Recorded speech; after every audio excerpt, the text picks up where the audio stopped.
Well, I'll tell you, if you don't mind, just a couple of numbers on the last call I did in my previous half year, and we're going to replicate them now. But out of the 360 companies, let's say we went down to 48 that we interviewed. I looked back into my notes, and out of those 48 companies, 5 were women-led, and not because I did choose 5 over whatever, but because that was the number, the percentage, and the percentage was consistent pretty much with what came through the funnel. So it was 5 to 10% throughout, from the 360 down to 48, which for me is actually painful to know that I don't have enough women-led startups to choose from. So at the beginning, I go from a very impersonal portal that attracts all the early stage companies. I don't get enough diversity through that funnel. And that's the thing which is kind of scary. So I'd like to make sure that I get more women-led startups. I've got a few ideas on how to do it. I'm not sure whether I can be the one, helping that much, but, maybe we can keep going with this conversation, and then we'll see where we go with this. Absolutely.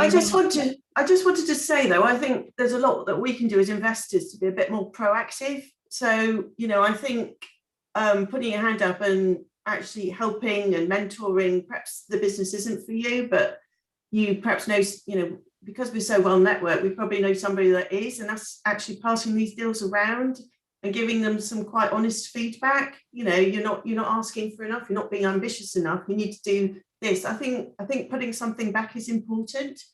And the other thing I'd say is that, I think it's in our best interests as investors to have the widest possible funnel.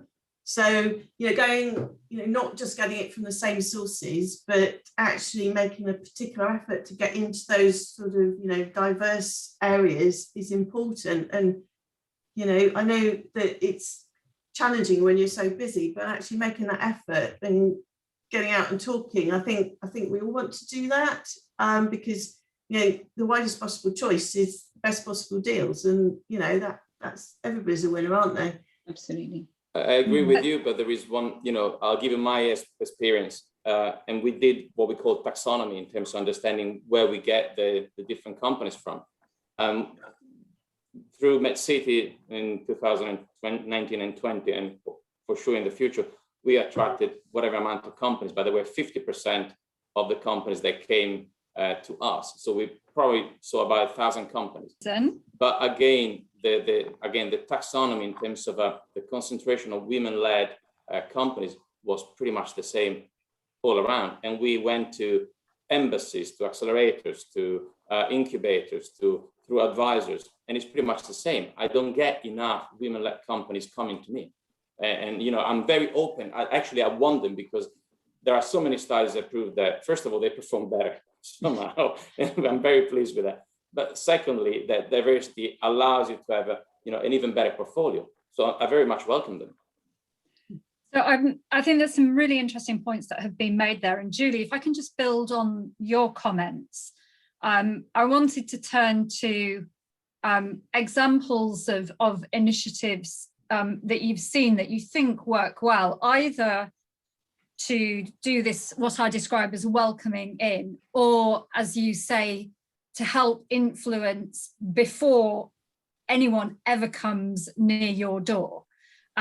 So you mentioned some of the things that can be helpful for investors to be involved in mentoring or coaching, or working with universities to help encourage the women to start to think about commercializing their ideas. So can I ask you just to build a little bit on your experience and what you've seen of things that work?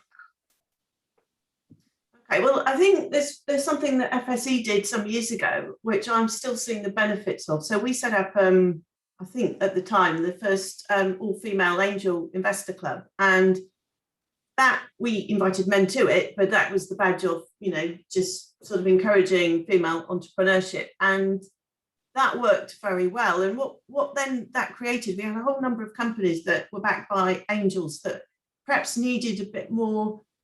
They wanted to work in a group. They didn't want to work as a sort of single angel. They wanted to be part of a cohort, and they wanted more experienced angels to work alongside. So, that sort of buddying system worked quite well. And also, there was the companies that we supported then began to support, sort of get involved in the angel investing. So we had a couple of good exits out of that, and that was quite interesting. Now we felt that wasn't needed anymore because there's a lot more angels out there that are female, and obviously the whole thing has grown. But yeah, I think that's quite interesting, the fact that if you make an investment, then it builds, and then the network and people kind of help each other and training. So that's something in particular I thought has been helpful. Yeah, I mean, I would reflect my own experience in terms of being involved in angel investing, is that it's still, we still see so many more men in the angel networks than we do women. And I think we are starting to see some examples of networks that are trying to both encourage more women to participate as investors and angels, as well as encouraging women-founded businesses. Can I open up to other panel members in terms of things that you've seen that work? Well, there's quite a few people organising office hours. So, kind of, they call it office hours. So sort of where you get investors to volunteer to be available for sort of conversations with would-be entrepreneurs or early stage entrepreneurs to chat to them about their plans and what they're financing, in a kind of a non-threatening, friendly, mentory kind of way. And some of them are female focused, so female investors meeting female entrepreneurs, and I'm sure that helps. I can't tell you it does. I haven't got stats, but I'm sure it must do. People seem to really appreciate it. There's no question about that.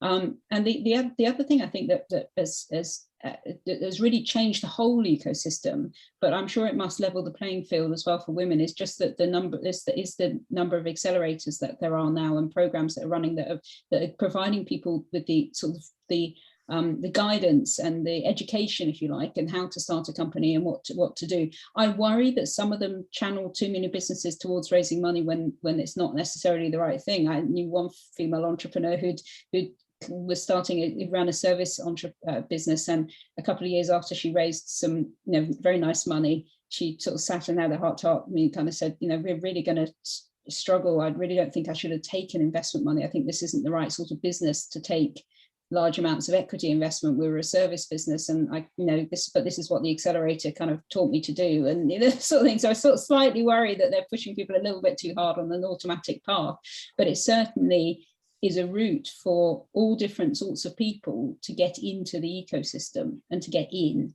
and they've transformed the world of entrepreneurship as far as I'm concerned in the time that I've been doing this. So that's got to level the playing field, I'm sure.